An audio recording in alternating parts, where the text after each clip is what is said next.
Hello बच्चों, चलिए प्रश्न पढ़ते हैं। यदि a comma b comma c comma d गुणोत्तर श्रेणी में, तो सिद्ध कीजिए ए प्लस सी गुणा सी प्लस डी बराबर बी प्लस सी गुणा बी प्लस डी।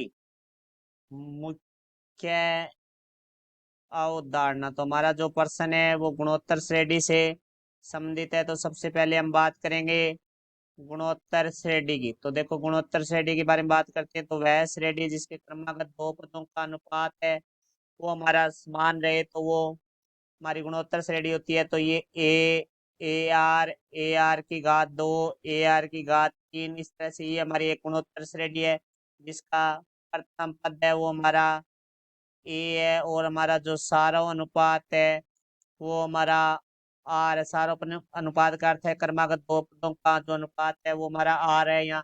तो क्योंकि ये प्रत्येक क्रमागत दो पदों के मध्य समान है, इसलिए ये हमारी गुणोत्तर श्रेणी है।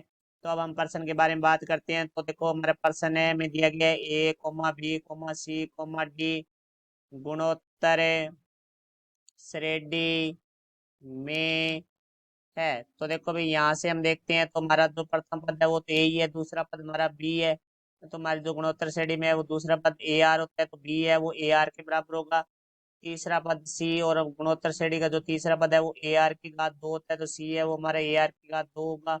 और चौथा पद डी, जो कि गुणोत्तर श्रेणी का हमारा ए आर की घात तीन होता है, तो ये तीनों क्योंकि ए बी सी डी गुणोत्तर श्रेणी में। तो अब देखो, यहाँ से हम प्रश्न के में जो बायां पक्ष दिया है उसके बारे में बात करेंगे, क्योंकि हमें बायां पक्ष है वो दाएं पक्ष के बराबर करना है। तो बायां पक्ष देखो हमारे पास है ए प्लस सी गुणा सी प्लस डी।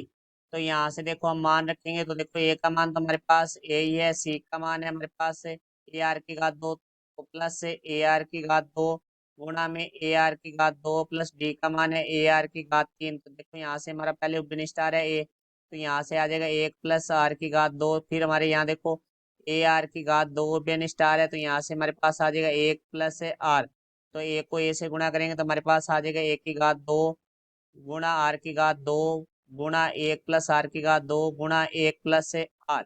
ये हमारा बायां पक्ष हो चुका है। अब हम बात करेंगे दाएं पक्ष के बारे में। तो यहाँ लिखेंगे हम दायां पक्ष। तो देखो भाई, हमारा जो दायां पक्ष है वो है हमारा बी प्लस सी गुणा बी प्लस डी। तो यहाँ से देखो मान रखेंगे बी सी डी के। तो बी का मान है हमारे पास है ए आर प्लस सी का मान है ए आर की घात दो गुणा में बी का मान है ए आर प्लस डी का मान है ए आर की घात तीन।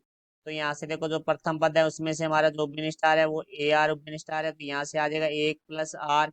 जो दूसरा पद है उसमें से हमारा ए आर उभय स्टार है, तो यहाँ से आ जाएगा हमारे पास एक प्लस आर की घात दो। तो एक को ए से गुणा करेंगे तो हमारे पास आ जाएगा एक की घात दो, फिर हम आर से गुणा करेंगे आर की घात दो गुणा में हमारे पास है एक प्लस आर की घात दो गुणा एक प्लस आर। तो यहाँ से देखते हैं तो हमारा जो बायां पक्ष भी यही था, तो इसी यहाँ से बायां पक्ष है वो बराबर आ चुका है दायां पक्ष के, और यही हमें सिद्ध करना था। तो ये हमारा सिद्ध हो चुका है। ये हमारे प्रश्न का उत्तर हुआ। आशा करता हूँ समझाया होगा। धन्यवाद।